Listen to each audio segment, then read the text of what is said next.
आज आपण बनवतोय गुळाचा खरवस। आज आपण आहे ना खरवस करतो। त्याच्यासाठी ना अर्धा लिटर चिकाचं दूध घेतलेलं आहे। त्याच्यामध्ये आपण 1 पेला गुळ पावडर टाकतोय। आता आपण याच्यात 1 पेला गुळ पावडर टाकला आणि आता 1 पेला आहे ना दूध टाकतोय नॉर्मल। पण मी म्हशीचं दूध घेतलेलं आहे फुल फॅट वाला। आणि आता हे आपण चांगलं ढवळून घेऊया।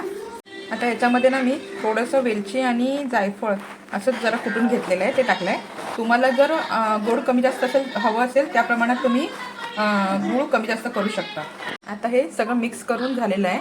आता आपण हे 20 ते 25 मिनिटं आहे ना आपण स्टीम करून घेणार आहे। त्याच्यासाठी मी हा आता डबा घेतला आहे। आता हे आपण याच्यामध्ये ओतून घेऊया या डब्यामध्ये। आता आहे ना आपण एका टोपामध्ये पाणी ठेवलेलं स्टीम करत। आता हे आपण त्याच्यावरती स्टीम करायला ठेवूया। आता आपण ह्या चिकाचं दूध आता स्टीम करत ठेवलं आहे। आता आपण ह्याच्यावरतून पण ना थोडीशी वेलची भुरभुरवून घेऊया।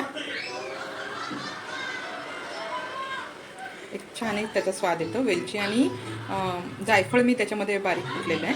आता ह्याच्यावरती ना आपण डिश ठेवूया, अशी उभी ठेवूया, म्हणजे त्याच्यामध्ये कसं स्टीम केलेलं पाणी जाणार नाही। आणि त्याच्यानंतर आपण त्याच्यावरती दुसरं आपण ताट ठेवलेलं आहे। आता आपण हे 20 ते 25 मिनिटं चांगलं स्टीम करून घेणार आहे।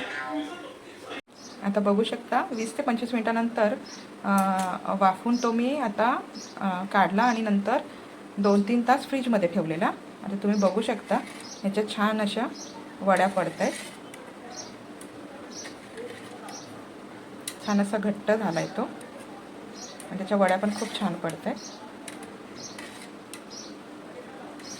एकदम स्मूथली अशा त्याच्या वड्या पडत आहेत। आता तुम्ही बघू शकता